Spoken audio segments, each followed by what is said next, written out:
Hello and welcome to Brain Scrub, making room for the good stuff.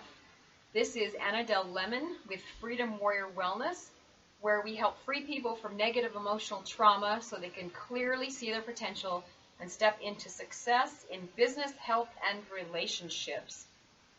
Have you ever watched the show Hoarders, where there's just so much stuff in the homes that it's all over the floor? They have no floor space to walk. They're walking on top of clothes. They're walking on top of junk and having to climb over things to get to what they want. There's nowhere to sit. There's nowhere to eat. They're moving piles of stuff from here to there in order to sleep or sit down for a meal. You may know someone like this, or you may have seen the show. It's really quite sad. But what if our brains have this much clutter and filth in it? Well, most likely, your brain does. This is what I call stinkin' thinking. So if we have this much junk in our brains, let's think about where this clutter comes from. How does it get there? Why is it in there? And how can we get rid of it? So it's much the same as how it happens in a house. So perhaps you're watching TV and the media will bring piles of stuff and put it in your brain. Things like you're not healthy enough, you're not thin enough, so we'll give you this quick fix medication to help you get thin. You're not young looking enough, so let's get a cream for your face, where we're always feeling like we're not good enough and we need to get the next best thing in order for us to be good enough. It could be from our family members. They bring a pile of junk and they put it in the corner. Could be from our peers, and they'll bring some junk and just lay it around. And then we start believing that stuff, so we bring our own junk in and just add to the piles that are already there in our brain. So pretty soon, we have no room for anything nice and pretty to find its way in. And if we bring nice stuff in, it'll just get lost in all the other clutter, and it can just stay in there and die or rot amongst all of the other junk that's in our brain. So as time goes on, all of this kind of starts to feel familiar to us, and so we don't even realize that it's there. We don't realize that these piles of stuff are in our brains and cluttering our thinking and cluttering the way our relationships, cluttering our health. So we have around 60,000 thoughts a day, and 80% are negative. So not only is this affecting us and our health and our success in relationships and business, it's also affecting our family members. So we pass this down to those we love. We pass this on even from generation to generation. And it can even come down in our own DNA. So there are, even from our ancestors that have this. So what we want to do is we want to get rid of this now as much as we can, so we don't bring this into our families and into our generations to come. So what are we going to do about it? So I have 4 specific things I want to talk about today to start scrubbing your brain and making room for the good stuff.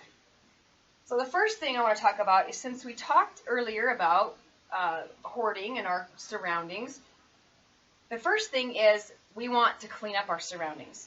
So even within our home, if we have piles of stuff in our home, it's a major stress trigger. And when we have a lot of clutter in our homes, it has the effect of distracting us from what is really important. So when you reduce the noise of things around you, you can focus on creating your life and be able to concentrate on positive thoughts, because you've made room for that in your life. So decluttering gives us a sense of accomplishment, and when we feel accomplished, we have better feelings about ourselves, which lead to better thoughts. So those thoughts will start to go into our brain. So what I find is, when organizing and get rid of things that I don't need anymore, there's a book. It's called The Life-Changing Magic of Tidying Up. It's called the KonMari Method, and I've used this to clean out my closet. And I'm going to admit that I haven't completely KonMari'd all of my spaces, but what she talks about in her book, her name is Marie Kondo, what she talks about in her book is holding things in your hands and seeing if it sparks joy. Everything is made of energy. All things are made of energy, so everything has energy. Some people say, well, if I haven't used it for 6 months, that's the method I'm going to use to get rid of it. It's kind of the same thing, because if you haven't used it for 6 months, it probably is not sparking joy. And as you hold it in your hand and decide, does this spark joy? Normally, if you haven't used it in that long, that it doesn't. And just be really careful about holding on to something because it was a gift or because it's something you've had for a while. If you really must hang on to a part of that memory, take a picture of it and keep the picture of it.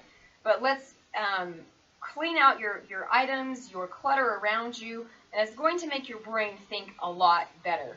So once I was done cleaning my closet, before I started, I couldn't even jam another shirt into my closet. And when I was done, I had plenty of space. There was room to move my clothes. I got rid of a lot of the things that really I didn't really like anymore. It wasn't sparking joy. And it was an amazing sense of accomplishment, and I emerged clear-headed. I was ready to move forward toward my goals. It's amazing what decluttering can do in your life and in your thought process. So the first thing, clean up your surroundings. Okay, the second thing, what I call the daily weed and feed. So there was a man, he was this old gardener. He had the most beautiful, amazing garden in town. So his vegetables, they grew larger than most in town. They were just delicious and wonderful, better than any other garden. And all of his neighbors would ask, what are you putting on your garden? How are you getting these amazing vegetables out of your garden? And the gardener said, all he could say was, love. I'm putting love on my garden. So the people in town, they're thinking, okay, he just doesn't want to share his secrets with us. That's fine, whatever. So that's what he said. You know, they just thought, okay, he doesn't want to share. So, but one day, this man's grandson was visiting, and the grandson went out into the garden with him one early morning, and he's following in Grandpa's footsteps, walking slowly up and down the rows, very, very slowly. And the grandson noticed that every once in a while, he would lean down and he would pick up just the tiniest weed that the grandson hadn't even seen. He hadn't even seen this weed, but Grandpa was looking so carefully for these weeds that he was able to find them and pluck them out. So the boy, he continues to follow his grandpa, follows him up and down the rows, and then he notices that Grandpa was talking, and the boy's listening, and he's like, okay, has Grandpa completely lost it? He thought, Gramps, he's losing it, he's getting old. So the boy decided he was going to ask Grandpa who he's talking to. Grandpa, who are you talking to? So Grandpa told him that he was talking to his plants. He was thanking them for the abundance that they had. He was telling them, thank you for feeding my family. You're doing great. You're getting so big. I'm so proud of you. And so he told his grandson, he said, the more I talk to my plants, the more I thank them for what they've done, the bigger they grow. You may have heard the story about the 2 containers of rice, where you speak nicely to one and it doesn't get moldy. You speak mean to the other one and you're mean to it and it actually gets moldy. And I've seen several instances where that actually works. And so that energy he was putting in towards his plants was really causing them to grow and to be amazing. So he was not lying to his neighbors. He really the secret was care, love, and respect for all of his plants. Those were the secrets to a prosperous garden. So this is the same way we need to treat our brains to see growth and prosperity as well. So we can learn from this old gardener. The first thing we can learn is we need to search out negative thoughts that hold us back. And those thoughts that tell us we're not good enough. Even the tiniest ones, because as Grandpa said about the weeds, it's easier to destroy them when they're small. So some people may question this method of looking for the thoughts as looking for, concentrating on the negative and always thinking about the negative. But unless you begin to recognize them, you will not be able to find them. They will become ingrained in your subconscious, and all those 80% of your thoughts that are negative, that's where those come from. They'll become ingrained in your subconscious until they get so large that it takes much more effort to get them out. If you think about a weed, if you have a weed with a huge root on it, you try and pull it out, sometimes the root still stays in there. So if we're pulling those out when they're smaller, it's much easier to destroy them. So as we learn to recognize it, it won't become ingrained in our subconscious. So each time the smallest of thoughts comes into your head, these small negative thoughts, recognize it and feel it and let it go. So say out loud, for instance, I heard you say X, and that is not true. I release the untruth now and let it go. And then you want to visualize that thought, that negative thought, leaving your mind, and visualize wherever you need that thought to go to make it go away. You visualize seeing that thought go into a garbage can or flying out into the air. If you have a higher power, maybe you're imagining your higher power taking that from you so that you can have room for the good thoughts. So it might sound something like this. I heard you say X, and that is not true. I release that untruth now. The truth is Y, and I live in my truth. You can also write down in a notebook designated just for those thoughts, and you can call it your thought prison. Those thoughts can stay in that book. It's not a book where you want to go back and keep rehashing it over and over again, but you will want those thoughts to stay in that book. But when you write those thoughts down, you need to have a way to bring in good thoughts and not just get rid of the bad thoughts, but write down good thoughts as to who you really are. So the good thoughts go in a different book, maybe a beautiful book with flowers or something, and those ones you want to read all the time. Keep reading those over and over and over again. So but catching them and acknowledging them on the spot is of utmost importance. So those weeds, pull the weeds while it's small, then feed your brain garden good thoughts to keep it happy and growing. Another thing I would recommend you feed your mind some declarations each morning as good food to jumpstart your day, like Grandpa did while talking to his plants. So find an area where you're seeing that you have the most negative thoughts. So if you can maybe look in your book or recognize how many times you're writing down certain negative thoughts. And the one that you're writing down the most, that opposite of that needs to become your declaration that you say each morning. If you are thinking that I am not successful, you can say, I am smart and I am successful. That becomes your declaration, one of your declarations that you say every morning. So the thoughts need to be scrubbed and then built up using your declarations. But you also need to remember that to check in with your declarations from time to time. Because as you say these declarations, you begin to believe them. Those negative thoughts are not going to come back into your head, that same negative thought. However, others will creep in and they will start to work their way into your subconscious as well. So check in with your declarations. Once you've mastered the ones or few that you have, replace them with something else that you need to work on. So always be redoing your declarations so that your brain can constantly being fed and weeded and fed by all of the good stuff. You get rid of the negative, pull those tiny weeds, bring in the good stuff. Okay, so the third step is gratitude.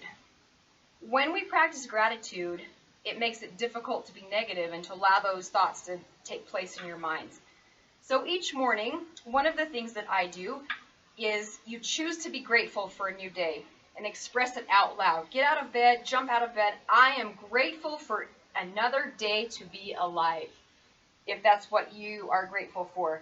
Just have one statement of gratitude every time you get up in the morning. I am grateful for another day to be alive. Today I am grateful for my health. Every morning, start with one thing you're grateful for every morning as you get up. Another thing you can do is journaling, and if you aren't journaling, I would really recommend you start doing this. Finish your journaling with 3 things you are grateful for. So if you want to journal about your day or whatever it is, 3 things you're grateful for. And, you know, if that's all you journal about, then at least do that. At least journal every day about 3 things you're grateful for. Sometimes I'm too tired and I don't really feel like writing for that day, but I always try and put those 3 things that I'm grateful for every day written down in my journal so that I can go back and read it. And so we are so blessed, and we need to recognize the blessings we enjoy every day. And as we write those down and as we recognize those things, then we can help. This will help us to get those good thoughts into our brain. Also, as you go throughout your day and things, you know, sometimes things just aren't going as planned. It's like not a good day. Maybe someone's angry with us or whatever it is. This can lead to negative thoughts. People say certain things to us. So it can lead to things that are going on in our heads that say you're not good enough or whatever it is that's going in your head. Stop on the spot and think about 3 things you're grateful for right then. And there's always something to be grateful for. I'm grateful for my family. I'm grateful for my spouse. I'm grateful for my health. I'm grateful that it's a good hair day today. Whatever that is that you're grateful for, once you're having that bad day, you just turn that around into thoughts of gratitude. And that will keep those negative thoughts from seeping into your brain, because we have so much to be grateful for all day long. So gratitude. Okay, the 4th tool is to track your accomplishments. Tracking your accomplishments is a great way to fill your brain with good stuff. Our goal is to make it so full of the good stuff that there's no room for negativity. So fill it up with all of the wonderful things you've accomplished that day, and even catch yourself being amazing and say it out loud or write it down. If it's the smallest thing, I accomplished putting the dishes away today. I am amazing. I accomplished vacuuming the floor. I am amazing. You know, there are some days when all we can do is say, I accomplished getting out of bed today. And that's okay. If that's all we can do for that day, you know, sometimes I feel accomplished when my kids can get to school with the matching shoes or matching outfit on. And if that's all we can do, that's okay. But then there's other days when we say, wow, I accomplished writing a chapter in my book. I accomplished getting a new client. I accomplished organizing my house. So those things, we want to make sure that we're recognizing and celebrating every accomplishment we have. Write those down. I would, again, recommend journaling those as part of maybe your accomplishments and your gratitude every day. Try to compile a list of at least 10 accomplishments for the week. So at the end of your week or on the Sunday before your week begins, write out the accomplishments that you've had for the week. And when we start to recognize and train our brain to be accomplishment oriented, it helps us to be able to keep those positive thoughts in our head, because we feel accomplished, we feel important, we feel like we've done things that are amazing in our lives, and it really helps to get that ingrained into our subconscious that we are accomplishment oriented. We accomplish great things. So celebrate your accomplishments, and because you're amazing, no matter what it is that you're able to accomplish that day, you can concentrate on your amazing successes for the day. So I've given you 4 different tools to use to scrub your brain and make room for the good stuff. Number 1 was clear the clutter in your surroundings. This really is amazing to do. It helps your subconscious. Number 2 is the daily weed and feed. Remember, the tiniest negative thoughts need to be pulled up from your garden in your brain, and feed your brain with love and kind words. 3 is to practice gratitude. We are so blessed, and we have so many wonderful things in our lives. There's always something to be grateful for. Practice gratitude. Number 4 is to celebrate your accomplishments. Make sure that you know how wonderful you are. You know how important your accomplishments are. And really celebrate those and make sure you're tracking all of your accomplishments. So I guarantee by using these 4 tools, you will be able to scrub out the negative clutter from your brain. You'll be able to make room for new and improved thoughts, which will lead you into success. Because our thoughts really do lead us the direction we go. Our thoughts will help us to be successful, or they will keep us from our success. So I challenge you to start today implementing at least one of these things. Hopefully you can continue on with this and implement all 4 of them, but don't get overwhelmed and implement at least one of the things that we've talked about on this recording. And I've used them in my life, and each day I do is a better day than it could have been. So I guarantee you using these tools will lead you into your success, and it will help you be accomplished and be able to have better relationships, better health, better business success, and you can just step right into your greatness. If you would like more information on how you can work with me, you can go to thefreedomwarrior.com, or you can email me at Annadel, that's ANNADEL, at thefreedomwarrior.com. Again, this is Annadel Lemon with the Freedom Warrior Wellness, encouraging you to scrub your brain to make room for the good stuff. Thank you for listening.